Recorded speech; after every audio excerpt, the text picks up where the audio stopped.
नमस्कार। इकोनॉमिक्स की आज की क्लास में एक बार फिर आप सबका स्वागत करता हूं मैं। और आज हम अर्थशास्त्र की एक बहुत ही महत्वपूर्ण सिद्धांत के बारे में पढ़ने जा रहे हैं। किन्स के रोजगार सिद्धांत के बारे में हम पढ़ने जा रहे हैं। मैं आपको इसके पहले हम क्लासिकल रोजगार सिद्धांत के बारे में पढ़ चुके हैं। क्लासिकल रोजगार सिद्धांत की आलोचनाओं को भी जान चुके हैं कि क्लासिकल रोजगार सिद्धांत में कौन कौन से महत्वपूर्ण खामियां थी। खासकर किन्स ने किन मुद्दों के आधार पर क्लासिकल रोजगार सिद्धांत की आलोचना किया और अपना एक नया सिद्धांत प्रस्तुत किया है। किन्स ने अपने इस सिद्धांत को 1936 में अपनी किताब general theory of employment, interest and money में प्रस्तुत किया और जिसे हिंदी में मुद्रा, ब्याज और रोजगार का सामान्य सिद्धांत भी कह सकते हैं, या आप ये कह सकते हैं कि रोजगार, ब्याज और मुद्रा का सामान्य सिद्धांत। ये प्रश्न आपसे पूछे जाते हैं यूनिवर्सिटी स्टूडेंट्स के लिए, यूनिवर्सिटी या कॉलेजेस में पढ़ने वाले स्टूडेंट्स के लिए, यूजीसी नेट की तैयारी करने वाले स्टूडेंट्स की, या किसी भी कॉम्पिटिटिव एग्जाम्स की तैयारी करने वाले स्टूडेंट्स के लिए इन तथ्यों को याद रखना जरूरी है किन्स के रोजगार सिद्धांत के बारे में। ठीक है, देखिए, किन्स का रोजगार सिद्धांत अल्पकाल का रोजगार सिद्धांत है। किन्स ऐसा मानते हैं कि अर्थव्यवस्था में पूंजी, स्टॉक की मात्रा, श्रम शक्ति, टेक्नोलॉजी और नेचुरल रिसोर्सेज स्थिर रहते हैं और इसलिए वो ये कहते हैं कि रोजगार सिद्धांत को प्रस्तुत करना चाहिए अल्पकाल के लिए, दीर्घकाल के लिए नहीं।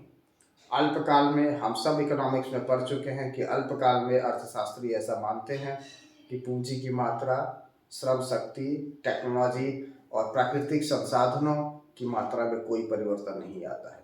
अल्पकाल में अगर किसी भी उत्पादक को रोजगार में वृद्धि करनी है, उत्पादन में वृद्धि करनी है, राष्ट्रीय आय को बढ़ाना है, तो उसके पास एक ही उपाय है, वो केवल और श्रमिकों की संख्या में वृद्धि करके राष्ट्रीय उत्पादन या राष्ट्रीय आय में वृद्धि कर सकता है।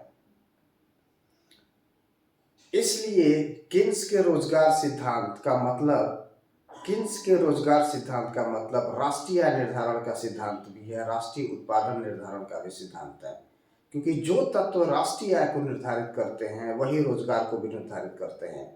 राष्ट्रीय उत्पादन को बढ़ाना है तो निश्चित तौर पे रोजगार में वृद्धि करनी होगी। इसलिए ऐसा ये सवाल आपसे पूछा भी जा सकता है कि राष्ट्रीय आय के द्वारा रोजगार का निर्धारण होता है अथवा रोजगार के द्वारा राष्ट्रीय आय का निर्धारण होता है। किन्स के सिद्धांत के संबंध में इस कथन की व्याख्या कीजिए, ये सवाल आपसे पूछा जाता है। देखिए, जब आप डायग्राम बनाएंगे तो रोजगार को निर्धारित करने वाले डायग्राम्स और राष्ट्रीय आय को निर्धारित करने वाले डायग्राम्स के बीच में अंतर हो सकता है, बट इस बात को ध्यान में रखना है कि राष्ट्रीय आय, रोजगार और राष्ट्रीय उत्पादन, इन तीनों ही वेरिएबल्स को डिटरमिन करने वाले जो फैक्टर्स है किन्स के सिद्धांत में, वो एक ही है, उनमें कोई डिफरेंस नहीं है। ठीक है,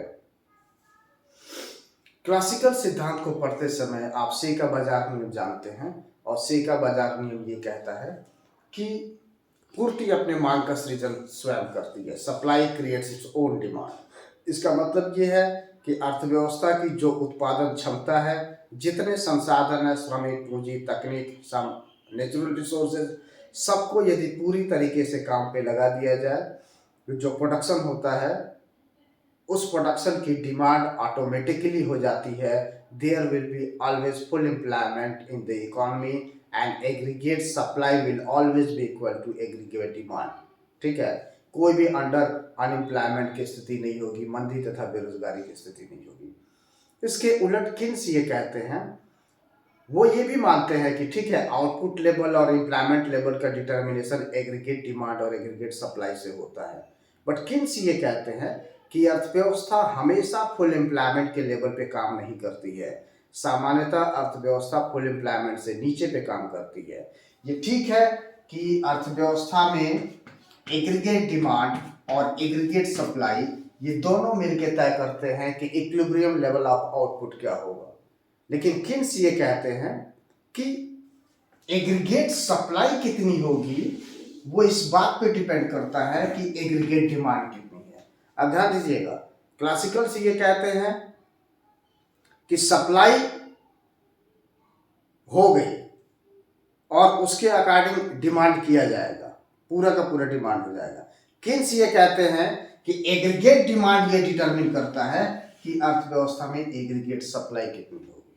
ठीक है, यदि डिमांड इस लेवल का है कि सभी लोगों को रोजगार देने की जरूरत है, तब तो फुल एम्प्लॉयमेंट लेवल होगा। बट यदि डिमांड इतना है कि सबको रोजगार देने की जरूरत नहीं है, तो निश्चित तौर पे वो बिलो फुल एम्प्लॉयमेंट लेवल का इक्विलिब्रियम होगा। ये अलग बात है कि एग्रीगेट डिमांड और एग्रीगेट सप्लाई वहां भी होगी। ठीक है, इस बात को ध्यान में रखना है कि किन्स के सिद्धांत में एग्रीगेट डिमांड तय करता है कि एग्रीगेट सप्लाई कितना होगा, अर्थात फर्म कितने वस्तुओं का उत्पादन करके बाजार में बेचने के लिए उसकी सप्लाई करेगी, ये एग्रीगेट डिमांड तय करता है। हमें यहाँ पे किन्स के सिद्धांत में ये देखना है कि एग्रीगेट सप्लाई कर्व का नेचर कैसे होता है या एग्रीगेट सप्लाई कर्व कैसे बनता है।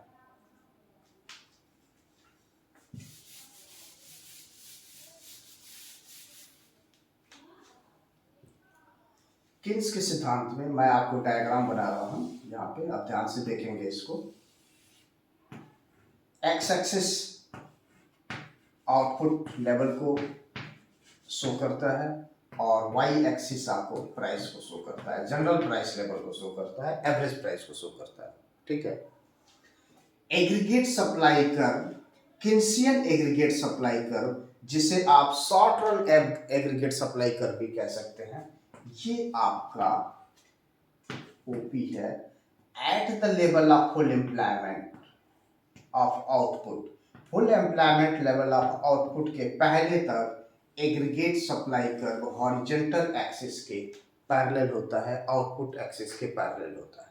ठीक है, और full employment level of output के बाद ये क्लासिकल एग्रीगेट सप्लाई कर्व की तरह वर्टिकल हो जाता है।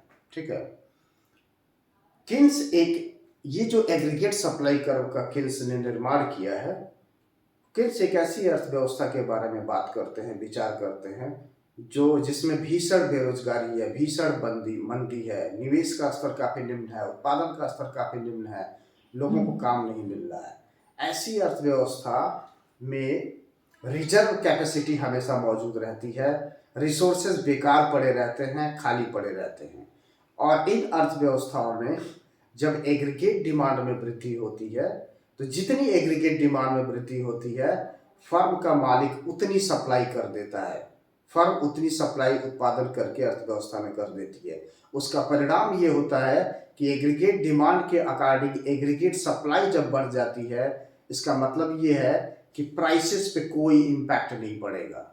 आप देखिए, ये एग्रीगेट डिमांड कर्व है AD1, initially output level O1 है। ठीक है, अगर किसी वजह से एग्रीगेट डिमांड कर्व बढ़ के AD2 हो गया अर्थव्यवस्था में, आउटपुट लेवल बढ़ के O2 हो गया।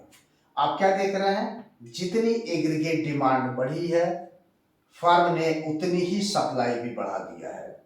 यही कारण है कि aggregate supply curve full employment के पहले हॉरिजॉन्टल होता है, आउटपुट एक्सिस के क्षैतिज होता है, पैरेलल होता है। ठीक है, इसका एक और कारण है, किन्स ने ये मान लिया है कि मार्जिनल प्रोडक्टिविटी ऑफ लेबर पूर्ण रोजगार के स्तर तक कांस्टेंट होती है, इसलिए भी आपका aggregate supply curve horizontal axis के पैरेलल होता है। ठीक है, आप इस फिगर को देख के ये अनुमान लगा रहे हैं कि ये देखिए, एग्रीगेट सप्लाई कर्व आपका ये है, एग्रीगेट डिमांड कर्व आपका ये है। किन्स के मॉडल में जो इंपॉर्टेंट रोल है आउटपुट के डिटर्मिनेशन में, यहाँ पे एग्रीगेट डिमांड और एग्रीगेट सप्लाई दोनों मिलकर ये तय कर रहे हैं कि आउटपुट लेवल कितना होगा, कितना उत्पादन करेगी, कितने लोगों को अर्थव्यवस्था में रोजगार दिया जाएगा। किन्स के सिद्धांत में ये डायग्राम ये बता रहा है कि एग्रीगेट डिमांड में जो शिफ्ट हुआ है, उसने तय किया है कि आउटपुट लेवल कितना होगा, कितना उत्पादन में वृद्धि होगी।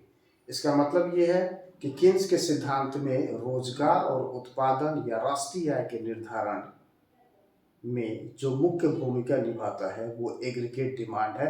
एग्रीगेट सप्लाई तो एक तरीके से फिक्स है, ये तो स्ट्रेट लाइन है, इसका कोई खास रोल नहीं है, ठीक है। और एग्रीगेट सप्लाई के फिक्स होने के कारण, पैरेलल होने के कारण ही आपका केन्स के मॉडल में प्राइसेस कांस्टेंट होते हैं। तो दो फैक्ट्स को आप याद रखेंगे। केन्स के मॉडल में जो मुख्य भूमिका है वो एग्रीगेट डिमांड की होती है आउटपुट और एम्प्लॉयमेंट के डिटर्मिनेशन में, और केन्स के मॉडल में प्राइसेस कांस्टेंट होते हैं। जो केन्स का मौलिक मॉडल है उसमें कीमतों को स्थिर माना जाता है, ठीक। यही कारण है कि केन्स के सिद्धांत को समग्र मांग का सिद्धांत भी कहा जाता है, क्योंकि डिमांड की ही मेन भूमिका होती है, ठीक है।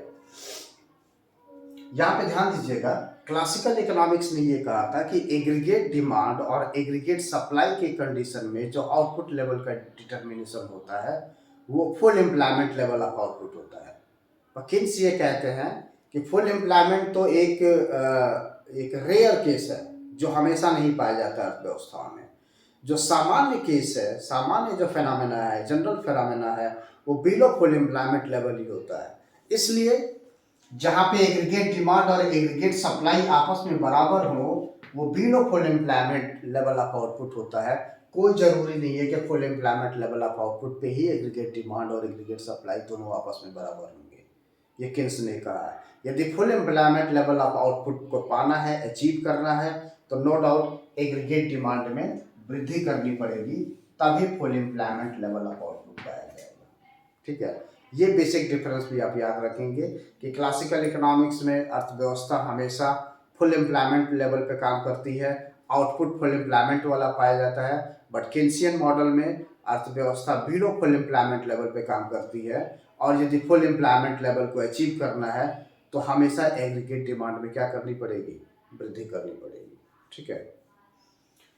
आप यहाँ पे देख रहे हैं, अगर आप ये AD1 है एग्रीगेट डिमांड कर्व, ये एग्रीगेट डिमांड कर्व AD2 है। यदि आप ध्यान से देखेंगे एग्रीगेट डिमांड कर्व AD2 को, तो आप पाएंगे कि पॉइंट E2 पे ही एग्रीगेट डिमांड एग्रीगेट सप्लाई के बराबर है, ठीक है। एग्रीगेट डिमांड के बहुत सारे लेवल है, यहाँ भी एग्रीगेट डिमांड की कुछ वैल्यू है, यहाँ भी कुछ वैल्यू है, यहाँ भी कुछ वैल्यू है, पॉइंट E2 पे भी है, पॉइंट E2 के नीचे भी एग्रीगेट डिमांड की वैल्यू है। बट एग्रीगेट डिमांड की वो वैल्यू जो एग्रीगेट सप्लाई के बराबर है, ये दोनों मिलकर तय कर रहे हैं कि नेशनल आउटपुट कितना होगा, नेशनल इनकम कितना होगा। इसलिए कहा जाता है कि एग्रीगेट डिमांड की वो वैल्यू जो एग्रीगेट सप्लाई के बराबर होती है और नेशनल आउटपुट, नेशनल इनकम और एम्प्लॉयमेंट का डिटर्मिनेशन करती है, उस डिमांड एग्रीगेट डिमांड को इफेक्टिव डिमांड कहा जाता है, समर्थ मांग कहा जाता है, ठीक है।